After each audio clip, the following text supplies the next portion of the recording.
5 days of crushing mobs, crazy, bad testing overpriced food, and stinky safety people. I saved up for this over the space of 2 years when I arrived.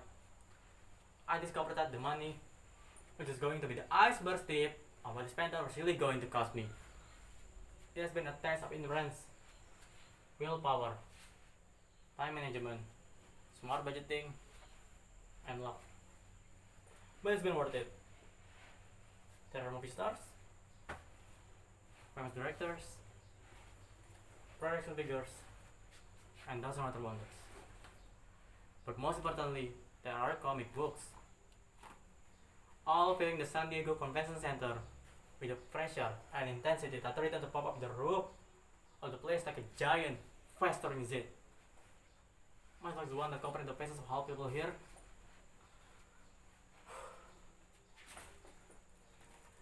This is Comic Con International, the great mecca of popular culture, ground zero for all things sci-fi, fantasy, and comic book related,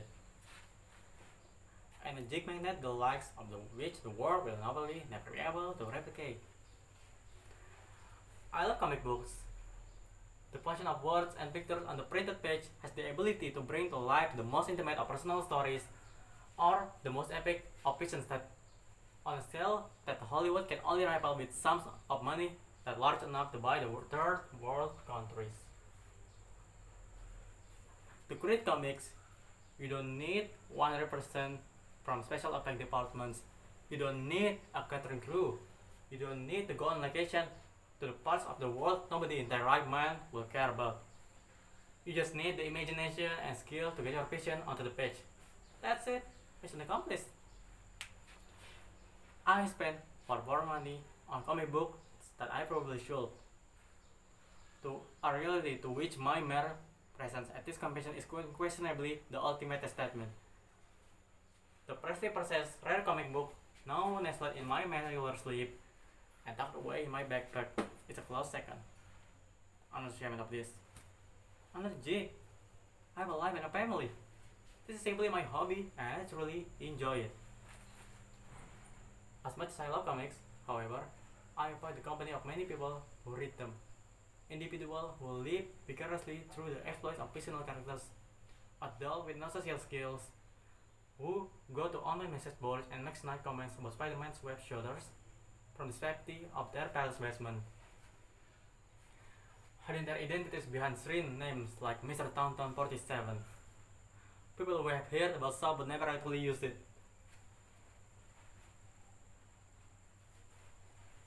These individuals have nothing worthwhile to say on the internet. They have even less worthwhile to say on real life.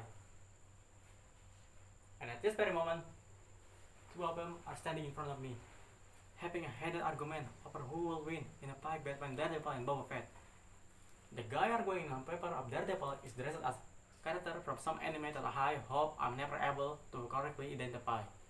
Although, I have a suspension in my Sailor mood. Japanese schoolgirls' costumes are all look alike to me. There are those who might accuse me of cultural apathy or maybe even racism for my lack of aptitude in grasping the nuances in question. Those people need to get alive. What I find particularly striking about the specimen in front of me is how the color of his 2 days worth of beard growth clashes with the shimmering, iridescent blue strand of the wig that cascades down in his back like millions of radioactive smurfs who made their last desperate stand against the Gargamel in Pasta Factory and lost. Arguing in favor of Boba Fett is an obvious Stormtrooper. His costume splotched with bizarre color patterns that I don't recognize. I wonder if he was his same after some obscure trooper squadron from a comic book or video game, or if someone implied but put orange soda or on him at the convention stand. He speaks with a fire and brimstone fashion that would make most Southern Baptist preacher whimper with inferiority. It's like listening to Martin Luther King Jr. speaks of jetpacks flamethrower, and Wampa wrestling, always with a steady string of F-bombs that would make Kevin Smith proud, delivered with a fine mumbled behind the unmoving mouthpiece of one of the Galactic Empire finest. Sorry.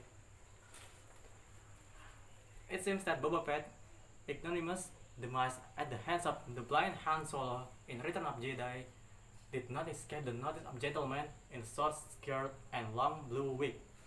He argues, not reasonably, that if Han Solo, bereft of his eyesight, could take down Boba Fett without having the super power or Daredevil's rather like Sixth Sense, then Daredevil himself could certainly accomplish the same test without breaking a sweat. So I'm telling Boba Fett, it's a big words. Having radar sense means you got a radar, and nobody can wake your jetpack with a no-pull without you knowing about it.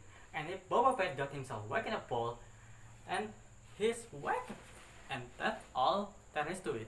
Han was blind and didn't have no reflexes, and Daredevil got killer reflexes.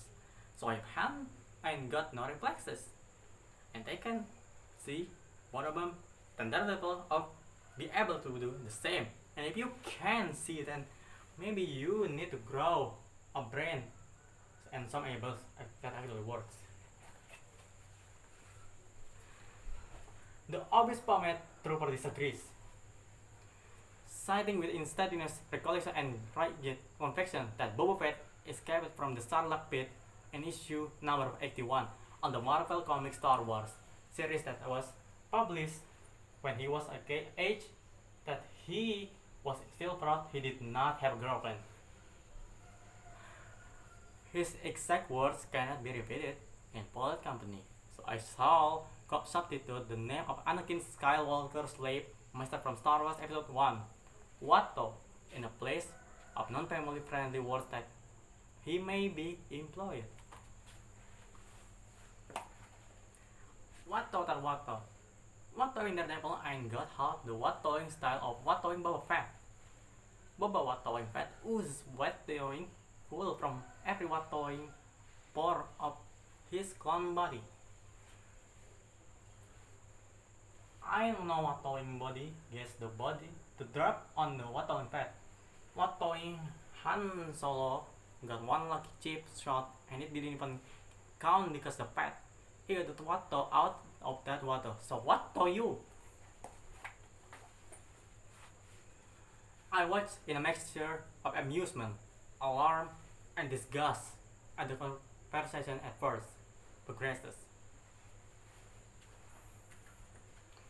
And then scales, like some Geek old Cold War, except instead of proliferation of nuclear weapons, the parties involving deeper into the resumes of the fictional characters whose virtues they expose.